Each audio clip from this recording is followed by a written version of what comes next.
नमस्कार दोस्तों, ये बात है जुलाई 1947 की। अमेरिका में यूएफओस को लेकर काफी क्रेज चल रहा था। देश भर में से खबरें आ रही थी कि लोगों ने यूएफओस को देखा है। इस क्रेज की शुरुआत लगभग 1 महीने पहले हुई थी, जब एक अमेरिका के प्राइवेट पायलट केनिथ अर्नोल्ड ने सिएटल शहर में एक पहाड़ी के पास 9 यूएफओस को देखा था। उन्होंने बताया कि इनकी स्पीड लगभग 2000 किलोमीटर प्रति घंटा की थी।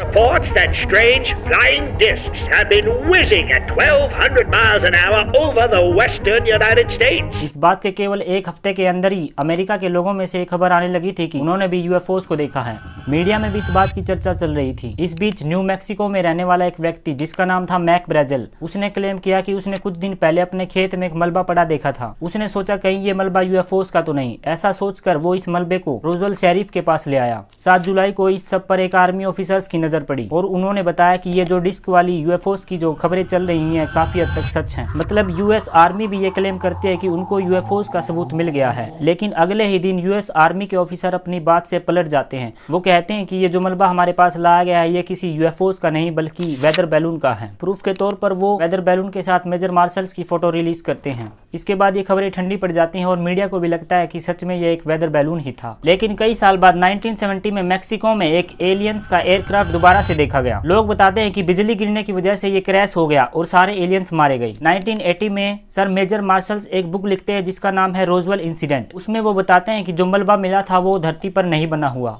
वो किसी और ही पदार्थ का था। तब से लेकर अब तक रोजवेल इंसिडेंट्स की इंपॉर्टेंस बढ़ती चली जाती है। लोग बताते हैं कि ये जो एयरक्राफ्ट क्रैश हुआ था इसमें से एक एलियन मिला था और यूएस की आर्मी ने उसे एक सीक्रेट जगह पर छुपा दिया है। कुछ लोग कहते हैं कि वो एलियन आज भी उस सीक्रेट जगह पर है। यूएस के साइंटिस्ट उस एलियन पर रिसर्च कर रहे हैं। वो समझने की कोशिश कर रहे हैं आखिर क्या है ये एलियन टेक्नोलॉजी। लेकिन ये सब होने लग रहा है यूएस की एक टॉप सीक्रेट जगह पर जिसका नाम है एरिया 51। एरिया 51 एक यूएस मिलिट्री की एक फैसिलिटी है जो आपको रेगिस्तान में बीचों बीच कहीं दूर मिलेगी, शहर से काफी दूर। आम जनता के लिए यहाँ पर आना बिल्कुल भी अलाउ नहीं है। 2019 की बात है। एक व्यक्ति का नाम है जो रोगन। उसने अपने पॉडकास्ट में बॉब लजार को इनवाइट किया। बॉब लजार एक ऐसे व्यक्ति हैं जो यूएफओस के बारे में जानने की बहुत इच्छा रखते हैं। वो विश्वास रखते हैं कि यूएफओस होते हैं। उन्होंने बताया है कि उन्होंने फ्लाइंग डिस्क और एरिया 51 के बारे में काफ़ी अच्छे से स्टडी किया है, क्योंकि इन्होंने बताया है कि ये एरिया 51 में काम करने वाले एक रिसर्चर थे। इनका काम था एलियन टेक्नोलॉजी को रिवर्स करना। This project was to back engineer the alien craft. I went into the hangar door, and in the hangar door was the disc, the flying saucer that I worked on. एक व्यक्ति है जिसका नाम है मैटी robot. उसने इस podcast को सुना और उसके मन में जिज्ञासा उठी। उसने एक प्लान क्रिएट किया और फेसबुक पर एक इवेंट बनाया। उसने इस इवेंट में लिखा, अगर हम एक एक करके एरिया 51 में घुसने की कोशिश करेंगे तो सरकार हमें रोक लेगी। क्यों ना हम बहुत ज़्यादा जनसंख्या में जाएं और भागकर एरिया 51 में घुस जाएं। इसने जो फेसबुक पर इवेंट बनाया था उस इवेंट का नाम था स्टॉर्म एरिया 51। इस इवेंट में लिखा था कि हम मिलते हैं 20 सितंबर को शाम 3 बजे। ये फेसबुक इवेंट केवल एक मजाक के लिए था, लेकिन लोगों ने इसे सीरियस लेना शुरू कर दिया। अगस्त तक 2 मिलियन लोगों ने अपनी अटेंडेंस को कंफर्म किया। उन्होंने कहा कि हम जरूर आएंगे। मैटी रोबोट ने ये सब देखा तो वो डर गया। created a joke while I was playing video games, man, and it's taken off to this like absolutely wild monster. The FBI agents that showed up, they showed up at 10 a.m. So because I was kind of scared at this. और उसने statement दिया कि hello US government, ये सब event केवल एक मजाक था। अगर कोई भी व्यक्ति एरिया 51 में घुसने की कोशिश करता है उसमें मेरी रिस्पॉन्सिबिलिटी नहीं होगी।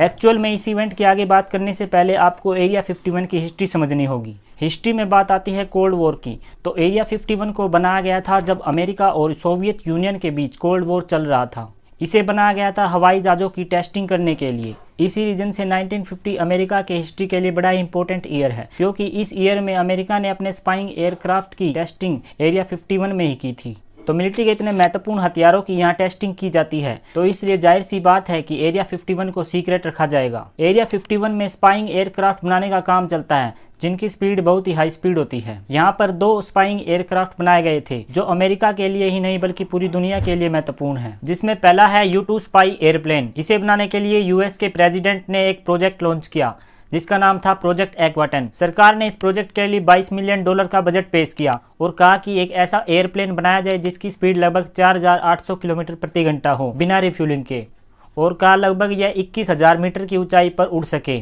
साथ ही 300 किलोग्राम की 2 कैमरे कैरी करने की क्षमता हो। एक ऐसा एयरप्लेन जो किसी भी रडार में डिटेक्ट ना हो सके। तो दोस्तों ऐसे बनता है इनका U-2 स्पाई एयरप्लेन। अमेरिका ने इस एयरप्लेन का कोल्ड वार में यूज़ किया। काफ़ी साल तक अमेरिका सोवियत यूनियन पर इस एयरप्लेन से निगरानी रखता रहा, लेकिन 1 मई 1960 को सोवियत यूनियन ने अपनी एक मिसाइल से इस एयरप्लेन को क्रैश कर दिया। CIA pilot Francis Gary Powers was shot out of the sky in his U-2, his aircraft destroyed. Years of hard-won secrecy for the U.S. intelligence community were wiped out in a moment. ये plane crash होने के बाद America की government ने pressure बनाया कि एक और ऐसा ही प्लेन बनाया जाए जो इससे भी बेहतर हो, और ऐसे बनाया जाता है जिसका नाम है लोकशेड SR-71 ब्लैकबर्ड, जो कि आज तक का दुनिया में सबसे तेज उड़ने वाला एयरप्लेन है, जिसकी रफ्तार लगभग 3400 किलोमीटर प्रति घंटा की है। ये एयरप्लेन इतने तेज उड़ते थे कि ये किसी को भी नहीं दिखते थे। यही कारण बताया जाता है कि रोजवेल इंसिडेंट को मीडिया में क्यों चलता रहने दिया। दोस्तों, वीडियो में मैंने शुरू में बताया था कि लोग बोल रहे थे कि UFO उड़ रहे थे, बाकी सच्चाई ये है कि वो UFOs नहीं थे, बल्कि ये एयरप्लेन थे जो इतनी तेज रफ्तार से उड़ रहे थे कि लोगों को ये UFOs लगे, और सरकार ने इन्हें लोगों से बिल्कुल सीक्रेट रखा था। और 1970 में ही UFOs की कहानी दोबारा शुरू हुई थी। ये वही समय था दोस्तों जब SR-71 एयरप्लेन की टेस्टिंग की जा रही थी। और अब बात करते हैं उस वेदर बैलून की। सरकार ने वेदर बैलून के लिए स्टेटमेंट दिया कि वो एक स्पाई डिवाइस था जो कि सोवियत यूनियन में चल रहे न्यूक्लियर टेस्ट की रेडिएशन और साउंड को डिटेक्ट करने के लिए बनाया गया था। अब आते हैं उस लड़के के इवेंट पर। क्या वो 2 मिलियन लोग वहां पर आए एरिया 51 में? सरकार एक्सपेक्ट कर रही थी कि कितने लोग आएंगे। जाहिर सी बात है, इतनी सिक्योरिटी वाली जगह पर इतने लोग आ ही नहीं सकते, परंतु फिर भी आर्मी के ऑफिसर ने एक्सपेक्ट किया कि 30,000 लोग आएंगे, परंतु 30,000 लोगों की बजाय वहां पर केवल 6,000 लोग ही आए, और ये एक इवेंट पार्टी की तरह बनकर रह चुका था। लोग अपने टेंट के साथ आए थे। एरिया 51 में कोई भी नहीं घुस सका, लोग वहां पर केवल आकर पार्टी कर रहे थे। लेकिन एरिया 51 के कमांडर का कहना था कि हमने लोगों से ज़्यादा अपने आर्मी ऑफिसर्स को बुला लिया है, और इनको बुलाने में लगभग $3 लाख का खर्चा पड़ा। सब कहानी का फाइनल कंक्लूजन यही रहा दोस्तों, सरकार UFOs की कॉन्स्पिरेसी का यूज़ करके अपने एयरप्लेन की टेस्टिंग कर रही थी। साल 2020 तक आते आते एरिया 51 के बारे में सरकार ने सारा डाटा पब्लिकली रिलीज कर दिया, और लोगों में इसको लेकर सारा भ्रम खत्म हो गया। तो आज की वीडियो में इतना ही। तो मिलते हैं किसी नेक्स्ट वीडियो में, और वीडियो अच्छी लगी हो तो चैनल को सब्सक्राइब जरूर कर लेना।